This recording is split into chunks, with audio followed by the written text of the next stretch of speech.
कि माननीय मुख्यमंत्री जी का स्वागत करें फूलों के साथ। हमारे सहयोगी हैं सुनील गलगोटिया जी।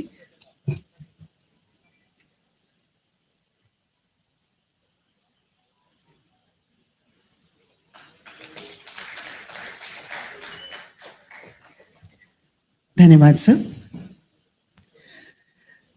देवियों और सज्जनों, माननीय मुख्यमंत्री जी की अनुमति के साथ बस 1 मिनट का समय मैं लेना चाहूंगी। उत्तर प्रदेश के आगे जो ये राइजिंग शब्द अब जुड़ चुका है, उसमें सबसे बड़ा योगदान माननीय मुख्यमंत्री जी का है और उनकी प्रशासन का है। जोरदार तालियां हो।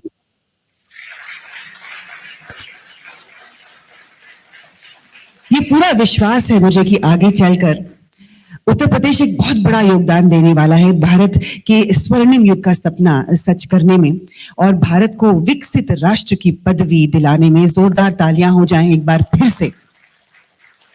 सर, आप एक ऐसे लीडर हैं जो आदर्श, अनुशासन, परिश्रम, ईमानदारी, मर्यादा, इन सभी मानवीय मूल्यों पर अमल करते हैं।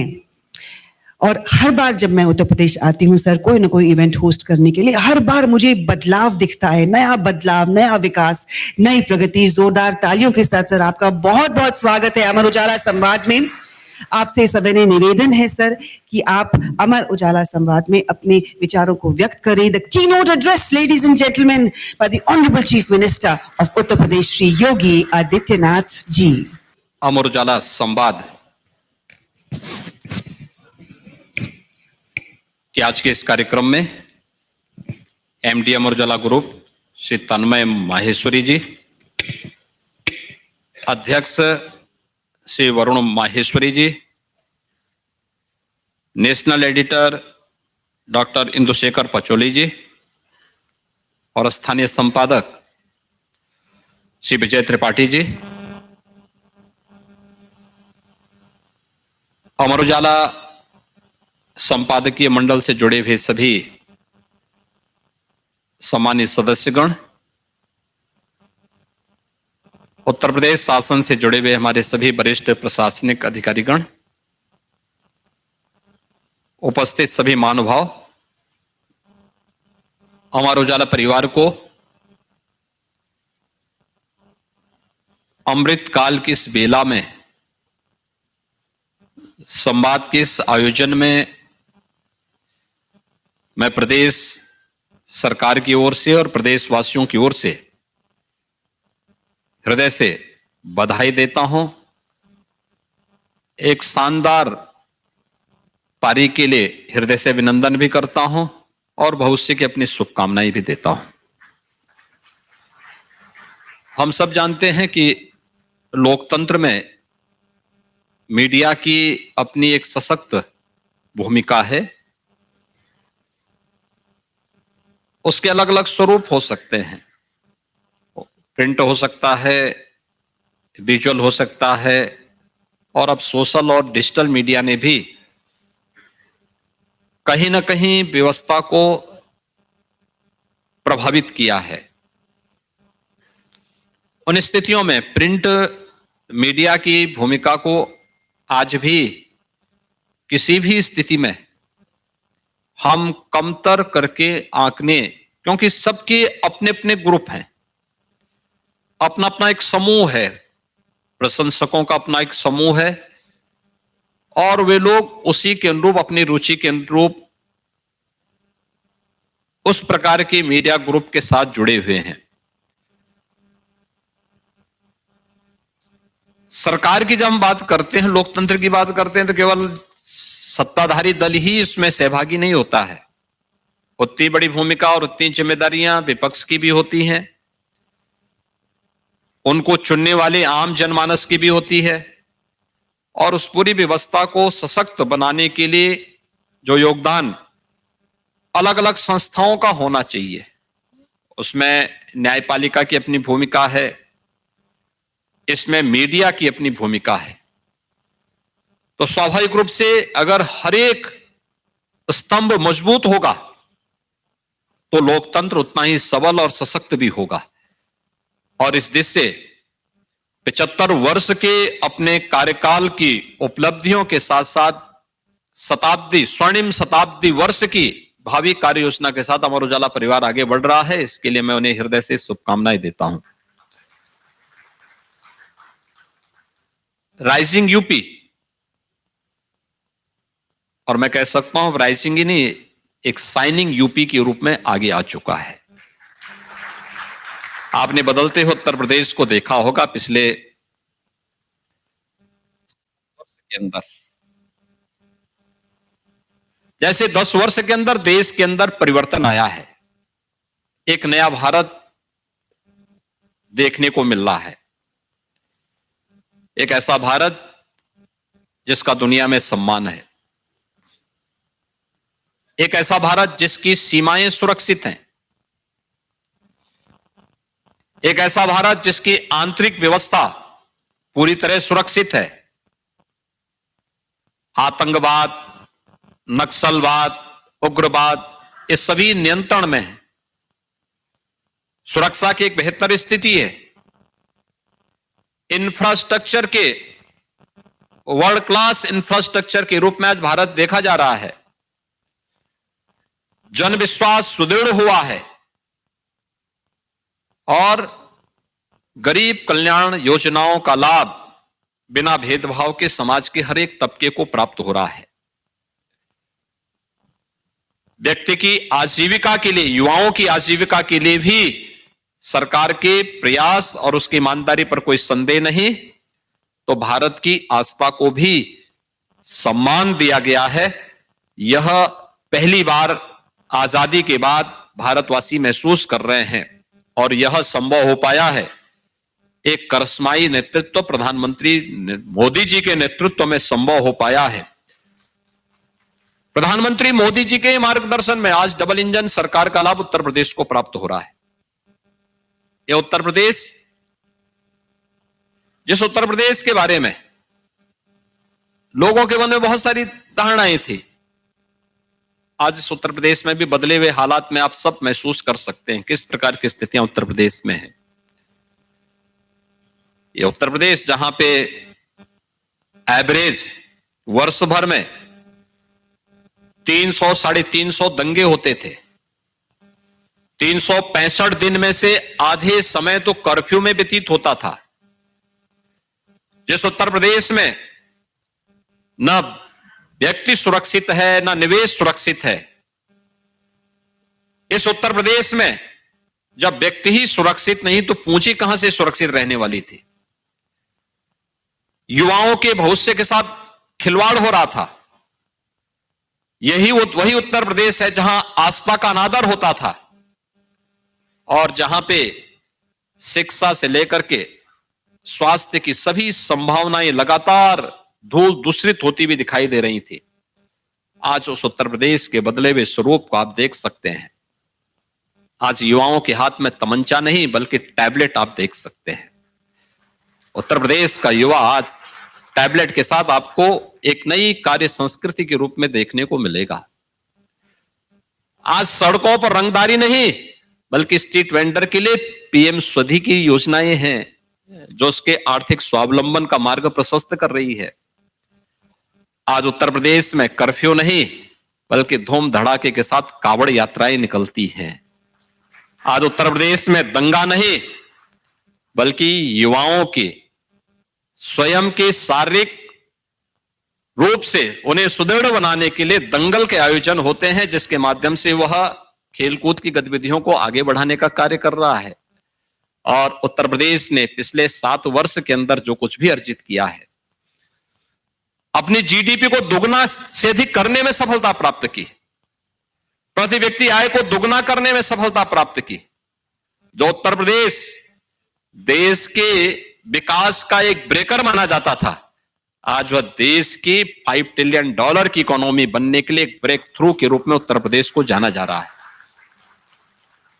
ये सब कुछ प्रदेश वही, लोग वही, सब कुछ वही है, बदली है कार्य संस्कृति। और उस बदली हुई कार्य संस्कृति में उत्तर प्रदेश आज देश के अंदर हर एक क्षेत्र में एक मॉडल के रूप में जाना जा रहा है। अभी आपने देखा होगा उत्तर प्रदेश में पहले निवेश नहीं होता था और जो था भी वह भी समेट करके भाग रहे थे।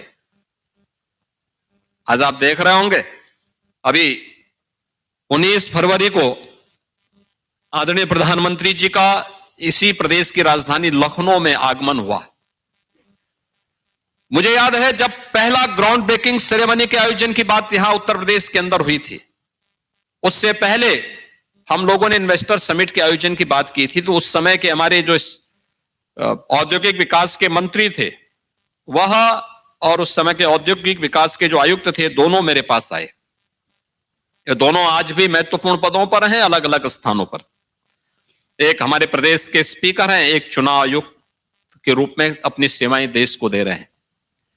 ये दोनों मेरे पास आए। मैंने कहा उत्तर प्रदेश में हम नौजवानों को नौकरी तो देंगे लेकिन हमें निवेश को भी आमंत्रित करना चाहिए। विकास की गति को अगर यहाँ के स्केल और स्किल के साथ हमें स्पीड भी बढ़ानी है तो इसमें ये चीजें आवश्यक है। तो उस समय उन्होंने कहा कि साहब हाँ ये होना चाहिए, हम भी चाहते हैं। तो मैंने कहा कोई टारगेट तय किया?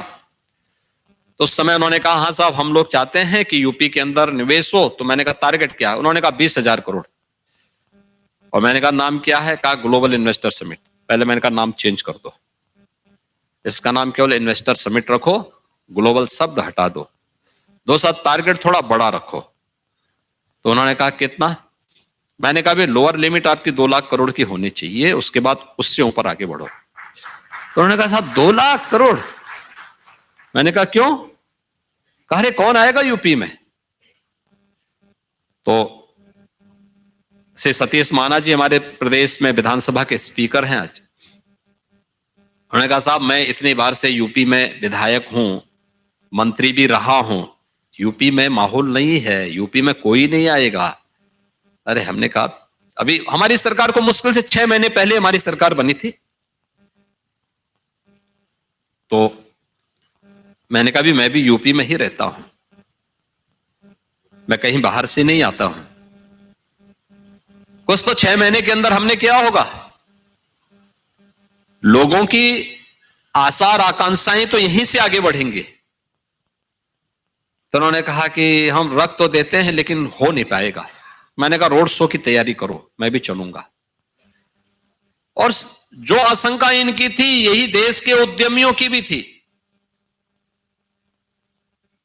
जब मैं मुंबई के रोड शो में गया था, जिस भी उद्यमी से बात करूं वो कहे साहब हम तो तय कर चुके हैं यूपी में नहीं जाएंगे। क्यों नहीं जाएंगे? अरे साहब वहां जब व्यक्ति सुरक्षित नहीं तो पूंजी कैसे सुरक्षित रहेगा? मैंने कहा कि अभी भी आपको लगता है क्या ऐसा ही यूपी में है?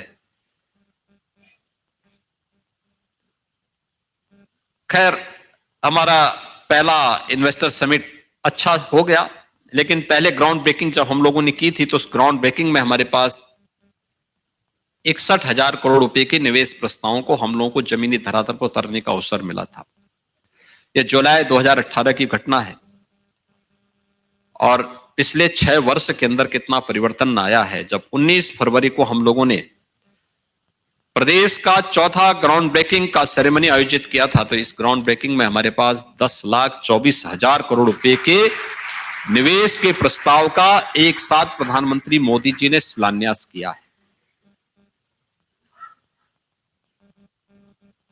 यह बदला हुआ प्रवेश, इसलिए राइजिंग यूपी ही नहीं बल्कि शाइनिंग यूपी इंफ्रास्ट्रक्चर के रूप में आज जो यूपी के पास है आपको कहीं नहीं देखने को मिलेगा। एक्सप्रेसवे, जिस प्रदेश की पहचान गड्ढों से होती थी, आज वर्ल्ड क्लास एक्सप्रेसवे के रूप में जाना जा रहा है। पूरब से पश्चिम को जोड़ने के लिए, मध्य से पूरब को जोड़ने के लिए, मध्य से पश्चिम को जोड़ने के लिए, और ग्रीनफील्ड एक्सप्रेसवे का जितना बड़ा नेटवर्क यूपी के पास है, अभी तक देश के कुल एक्सप्रेसवे का 40% हिस्सा यूपी के पास है और गंगा एक्सप्रेसवे बनेगी तो देश के एक्सप्रेसवे का कुल 55% हिस्सा के लिए यूपी के पास होगा। जैसे हम दिसंबर 2024 के अंत तक पूरा करने के लक्ष्य के साथ काम कर रहे हैं। अब जान सकते हैं जिस यूपी के पास 17 के पहले कुछ नहीं था, वह यूपी एक्सप्रेसवे में आज देश के अंदर 55% हिस्सेदारी को लेकर के आगे बढ़ रहा है। एयरपोर्ट, अगर मुझे कभी इमरजेंसी में दिल्ली जाना होता था गोरखपुर से, तो मैं पहले लखनऊ आता था, लखनऊ से फिर दिल्ली जाता था, या दिल्ली से मुझे गोरखपुर जाना होता था, या तो 14 घंटे ट्रेन में बैठ के जाता था, या लखनऊ आकर के फिर बाई रोड गोरखपुर जाता था। सड़क मार्ग से भी 4 से 6 घंटे 5.5 से 6 घंटे लगते थे। और आज गोरखपुर में एक नहीं 14 फ्लाइट गोरखपुर से चल रही हैं। यूपी में केवल 2 ही एयरपोर्ट पहले 17 के पहले फंक्शनल थे। आज हमारे 9 एयरपोर्ट पूरी तरह क्रियाशील हैं। और अभी इसी मार्च महीने के प्रथम सप्ताह में हमारा प्रयास है कि 10 नए एयरपोर्ट का हम लोकार्पण प्रधानमंत्री जी के कर कमलों से कराने जा रहे हैं। 10 नए एयरपोर्ट, इनमें से 4 तो इंटरनेशनल एयरपोर्ट हैं। अयोध्या में आपने देखा होगा, अभी महर्षि वाल्मीकि जी के नाम पे प्रधानमंत्री मोदी जी ने 30 दिसंबर को एयरपोर्ट का उद्घाटन किया है। कुशीनगर में इंटरनेशनल एयरपोर्ट, और एशिया का सबसे बड़ा एयरपोर्ट जेवर भी हम लोग इसी वर्ष उसको क्रियाशील करने वाले हैं। यानी यही वही उत्तर प्रदेश है। इनलैंड वाटरवे, पहले लैंडलॉक्ड स्टेट कहा जाता था, आज हमारे पास जलमार्ग है, सदा नीरा नदियां हैं। हमने उसका उपयोग वाराणसी से हल्दिया के बीच में प्रारंभ कर दिया है, लेकिन उत्तर प्रदेश अभी इनलैंड वाटरवे अथॉरिटी के गठन करने के बाद अयोध्या को भी हम हल्दिया के साथ जोड़ने की तैयारी प्रारंभ कर दी है। यानी यही वही उत्तर प्रदेश है। उत्तर प्रदेश में पहले कोई नहीं आता था। आज आप देखे होंगे अयोध्या धाम में ही, अयोध्या जी में ही 1 महीने में 65 लाख श्रद्धालुओं ने दर्शन कर दिया। और यह संख्या बढ़ेगी। दुनिया के अंदर कहीं भी इतने टूरिस्ट या श्रद्धालु जन नहीं आएंगे जितना कि यूपी के अंदर आएंगे, चाहे वह काशी विश्वनाथ धाम हो, चाहे वह अयोध्या धाम हो, चाहे वह प्रयागराज का कुंभ हो, चाहे वह मथुरा वृंदावन बरसाना हो, ब्रज क्षेत्र हो। हर एक क्षेत्र में जितना हमारे पास संभावना है, इस सर्विस सेक्टर में किसी और के पास इस प्रकार की संभावना नहीं है। एमएसएमई का इतना अच्छा बेस यूपी के पास, यह मृतप्राय सा था। आज लगभग 2 लाख करोड़ रुपए का हम एक्सपोर्ट केवल एमएसएमई से कर रहे हैं, यूपी कर रहा है। देश को एक नई पहचान दे रहा है। एक नई स्कीम के साथ आज हम लोग आए हैं। कौन सा ऐसा तबका है जो आज कह सकता है कि साहब सरकार ने हमारे लिए कुछ नहीं किया? चाहे युवा हो, युवा के लिए अभ्युदय योजना के साथ साथ आज अच्छी शिक्षा की व्यवस्था यूपी के अंदर हुई है। उनके लिए रोजगार और नौकरी की संभावनाओं को आगे बढ़ाने का कार्य किया गया है। यूपी के अनएम्प्लॉयमेंट रेट को नियंत्रित करते हुए देश के अंदर न्यूनतम स्तर पर लाने में हमें सफलता प्राप्त हुई है। किसान के पास किसान सम्मान निधि और प्रधानमंत्री कृषि सिंचाई जैसी योजनाएं हैं। एमएसपी का लागत का 1.5 गुना दाम किसान को प्राप्त हो रहा है। महिलाओं की सशक्तिकरण के लिए मुख्यमंत्री कन्या सुमंगला योजना, मातृवंदना योजना जैसी योजनाएं हैं।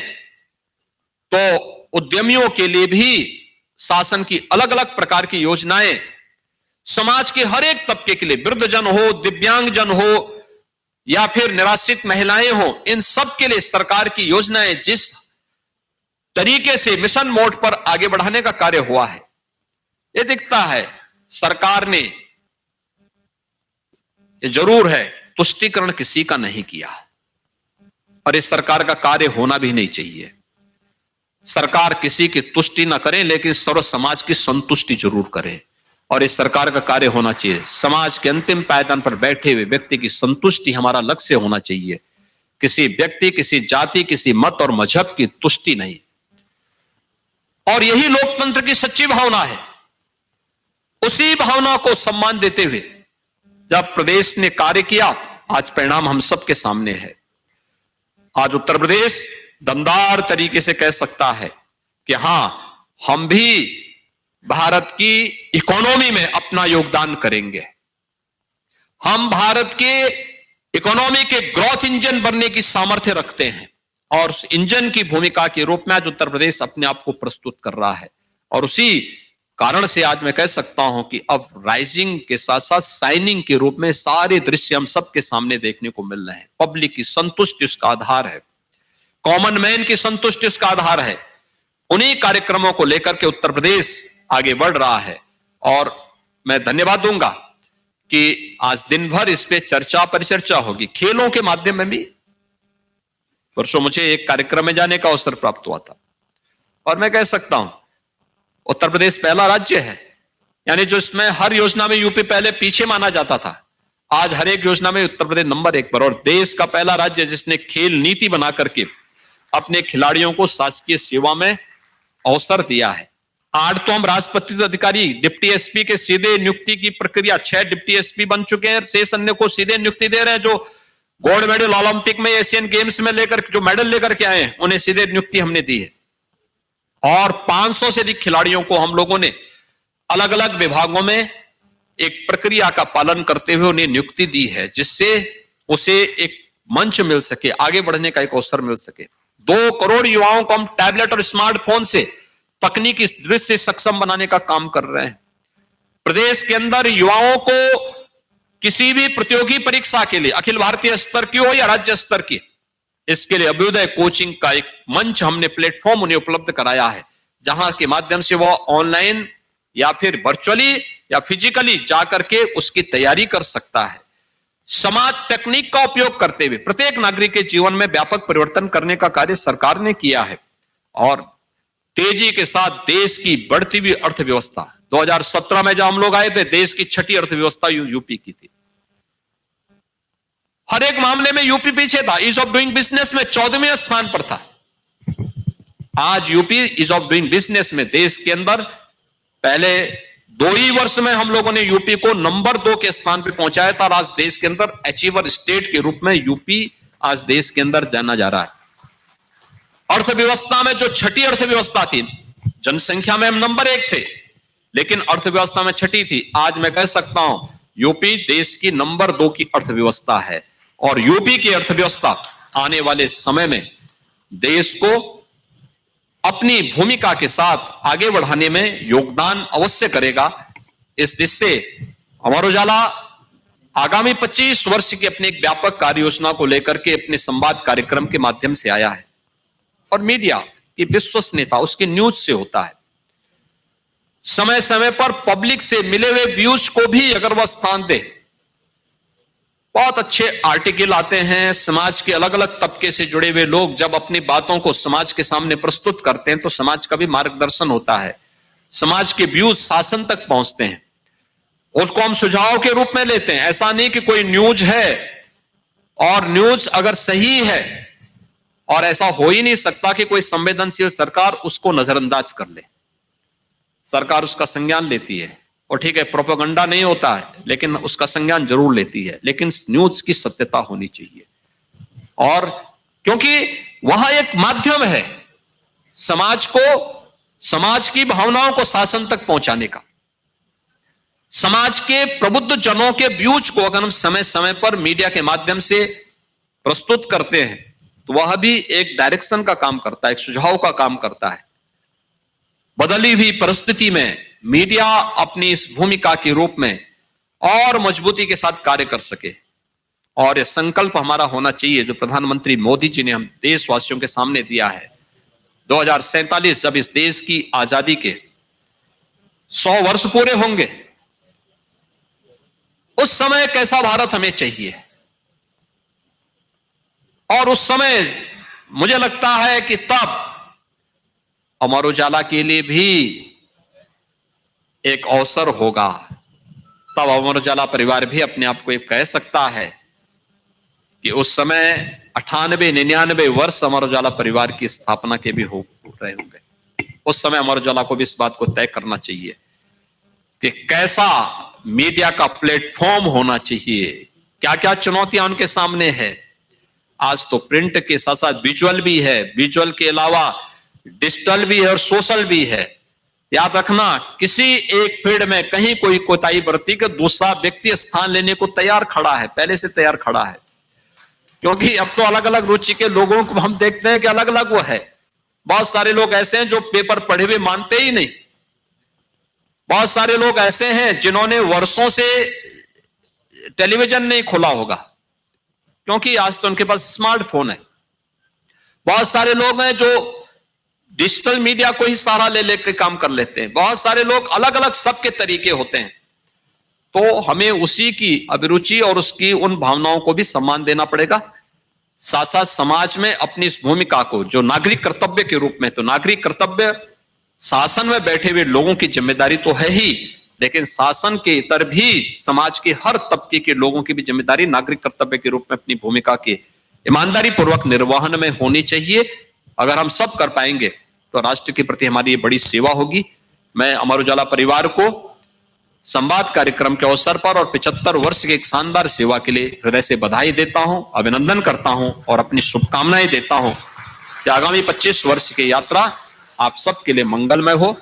मेरी मंगलमय शुभकामनाएं हैं और अपनी सशक्त भूमिका के माध्यम से मीडिया के सामने आप एक रोल मॉडल बन सके, इसकी अपनी शुभकामनाएं देता हूं। धन्यवाद। जय हिंद। अगर आप ये वीडियो YouTube पर देख रहे हैं तो हमारे चैनल को सब्सक्राइब करें और बेल आइकन को दबाना ना भूलें। अगर आप Facebook पर ये वीडियो देख रहे हैं तो हमारे पेज को लाइक करें।